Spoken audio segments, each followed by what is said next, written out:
All right, so here we go. We're going to talk about Staffing 101 and how to hire the right people for your fitness business. So, first thing is ABH, or what we call always be hiring. Even if you have no open positions in your business, you should always be advertising for that next position. You should always have your classified ads up, be posting Facebook, sending out to your email list, always be advertising for that next position. So I always find the best prospects for me come straight from my email list. Current people that are clients in our facilities or classifieds have been the absolute best for me. I know some people have had luck with things like Indeed, ZipRecruiter, stuff like that. Hasn't really worked well for me. If you're one of my private clients or my group coaching clients, you can access my two killer classifieds, one for my sales manager and one for the administrative trainer position, which we actually use to recruit for all positions in our facility. And pretty much these ads in different markets have been producing prospects in 24 to 48 hours. Many already certified, but show you exactly how you can find people and get them to respond at the touch of a button. So as I'm talking about classifieds a little bit, just to give many of you out there today a couple tips when you're writing your classifieds is where to post them. So here's the thing, with personal trainers, I don't know any good spot for a personal trainer to go look for classified ads for jobs that are actually hiring. Sure, there's the certification websites and they often have some listings, but they tend to be pretty dated, or by the time people contact us or when we need them or when they actually find it on those sites, it's way beyond when we're hoping to hire somebody, especially if you have an open position. So when you're posting your classifieds on things like Kijiji and Craigslist, write your classifieds so they make sense for the customer service and sales sections. You think about it, as personal trainers, they're typically passionate but not necessarily highly educated or highly skilled individuals, at least in other areas. So what kind of jobs do they look for if they start to look outside of the fitness industry? Well, quite often, customer service, sales, male trainers, sometimes construction, things like that. But customer service and sales, we've definitely had some good success getting prospects in very quickly because we find that these individuals out there are looking in those sections. And it's crazy. Like, it's hard for trainers to survive in this industry. In Canada, the statistic is something like 80% of trainers don't actually renew their certification. So it's a really, really common thing to find these trainers looking in other areas, other industries for other jobs to fit the bill.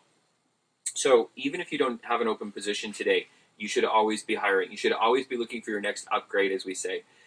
Give yourself a weekly, monthly, quarterly inventory of your team and ask yourself, is everyone on your team performing at a 10 out of 10 level?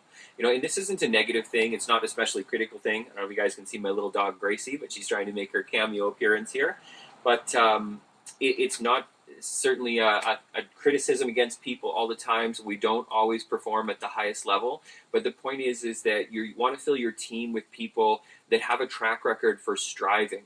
That they are in some ways always developing themselves, whether it's reading professional development books, whether it's contributing new ideas, whether it's at our quarterly meeting setting goals, and they're the people that are really on top of those goals from one quarter to the next, eager to celebrate, eager to set a new goal, always willing to pick up extra things as something comes about, whatever. These are the people that we want to fill our team with. So it's great to have talented people that have great education, but I'll trade honest and loyal and hardworking and passionate people any day of the week for people that are super talented. So your team shouldn't be really concerned about you always being hiring because, number one, it's going to protect them long term. Usually what happens is we end up in a bind for some reason. Maybe there's a family tragedy. Maybe somebody decides to move, pursue a new education. September rolls around, they've enrolled in a university program, and their scheduling needs to change. It's the brunt of the team that has to pick up those extra hours or fill in the gaps when one person suddenly goes missing. So if we have a number of people in our pipeline, it ensures that not only can we fill those positions quickly, protecting our team and keeping the extra stress off them of having to fill in, but we can also make sure that we are hiring the best people. Because you can have an amazing team and add just one wrong person and unravel the whole business. So it's super, super important to make sure that you keep your prospect funnel full for your next hire, just like you would for your next customer. Always be, as I mentioned, just always be looking for the next upgrade. At times, people's enthusiasm wanes, and most people will hang on to something far too long. And I don't even mean for us maintaining the relationship with our employee that may be underperforming, but even the employee themselves. They become discouraged, they become frustrated, they know that it's maybe time to move on, but nobody likes to admit that they failed, or nobody likes to feel as though they made a wrong decision, and nobody wants to let anybody down. So it's sort of ironic sometimes when people's performance isn't as good as it should be, they try to stick around and kind of perform at mediocre levels simply because they don't want to let you down, not realizing that they already are.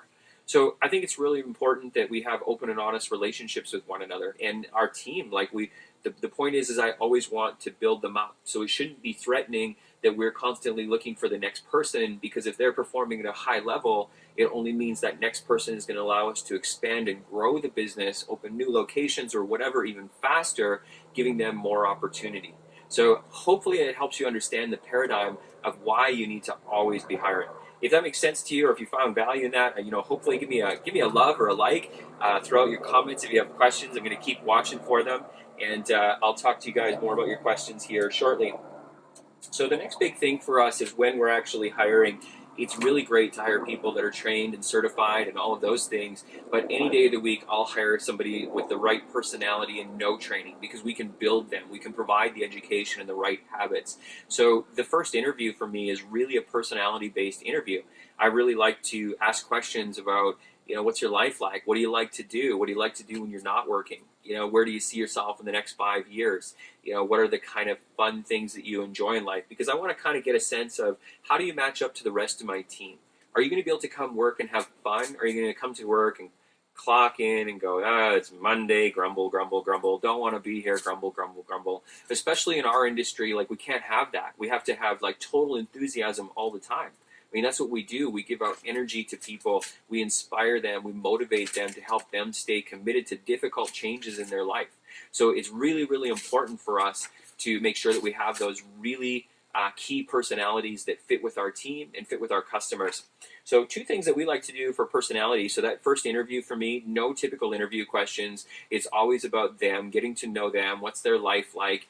And a little secret that I can share with you when you are interviewing is try to discern, what is this person going to be like on a bad day, right? Because really that's the kicker. It's so easy for all of us when we're on and we're in flow and we're excited and on point. But man, crap happens in life, and we get stressed, we get tired, it get exhausted, and it's we're just not as much fun to be around. And it's you want to know, what will your employees be like on those days, because that's when the magic happens. That's when the magic happens in your business. If they're still better on their off days than many people are on their on days, then you have a superstar. So a lot of questions about their life and getting to know them. But we also like to do 2 things for our short list of people. We'll do something called the Kolbe A Index, which is a cognitive test for personality that helps understand how do people solve problems, or what do their instincts do in certain problem and work environments. And there's 4 different scores in the Kolbe mechanism that helps kind of discern what their personality is like. So usually, no surprise to anyone, I'm a high fact finder in the Kolbe index, which typically means that I like to have a lot of detailed information. I'm the kind of guy that I won't be intimidated by you giving me a spreadsheet full of data, because I want to know what it means and I want to be able to understand it from many levels. Where I can be frustrating to work with as somebody that isn't used to it is it may feel like I take too long to make a decision. It may feel like I take too long to bring things to action, because I want to know so many details and look at it from so many angles. But typically when I do act, it's with a high level of perfectionism or precision, so it becomes a laser focus. And being aware of this in my own life, I've also learned to ready, shoot, aim, as Bedros has always taught me. To back up and not worry about the details as much. So it can actually complement my fact finder nature, because I can absorb a lot of information very quickly, and I'm learning to make decisions a little faster than I used to. So just one of the ways that Kolbe can be helpful. There are 4 modals in Kolbe: the fact finder modal, the follow through, quick start, and implementer. In our industry, you'll pretty much always see our people are going to be low implementers. High implementer people would be more kinesthetic type people, using tools and conceptualizing, building physical projects and models and things like that. We're more conceptual, visualizing how things are going to change, are going to happen. But great, check out the Kolbe website. You can learn lots about their testing. I really do encourage you to do your own test, because it was really valuable for me to understand how I make decisions, how I react to things, and then ultimately how I relate to my team based on their Kolbe scores. The other thing that we like to do is use a version of the DISC test, which also gives us a measure of that emotional personality. So we can kind of understand how people make decisions, or how they might clash or work together, because that is a really, really key thing. right? We have to have strong relationships, especially with our really small teams. Otherwise, it just doesn't function.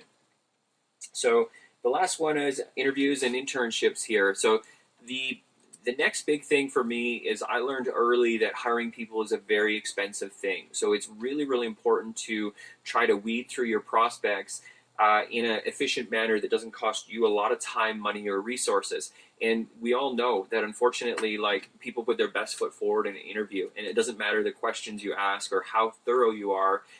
It can be really difficult to discern whether this person is going to be a good hire in interviews alone.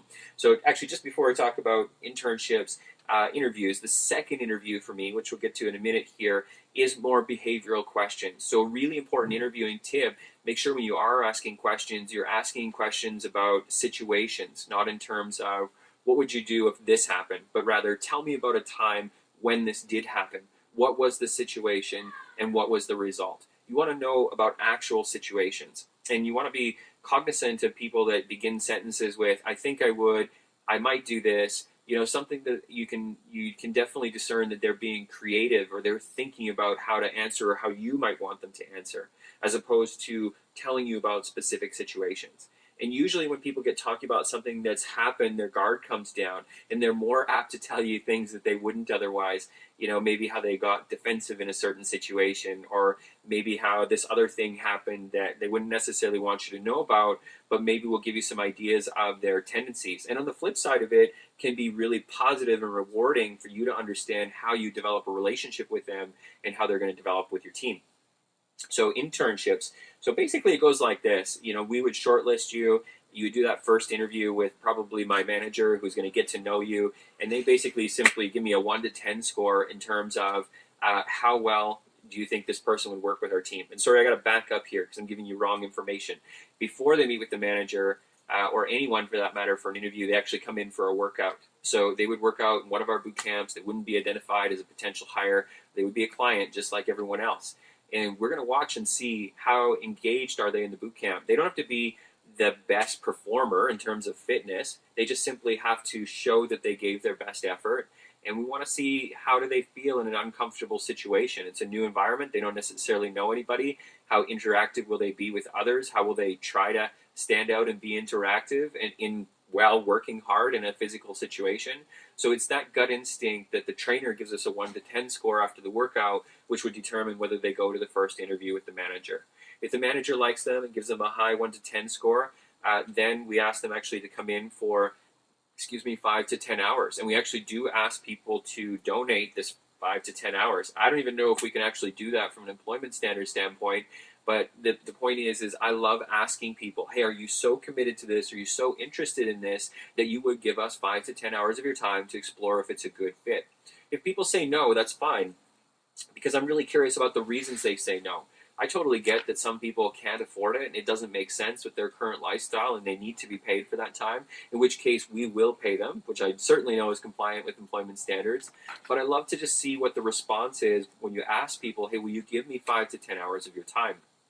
So what we do with that 5 and 10 hours is first we give them an at-home project. So for us now, we use the FitBody certification. It was actually my team that developed the FitBody certification that's now used worldwide by the franchise. So we provide those digital assets and whatnot for them to go through that certification and see how they do.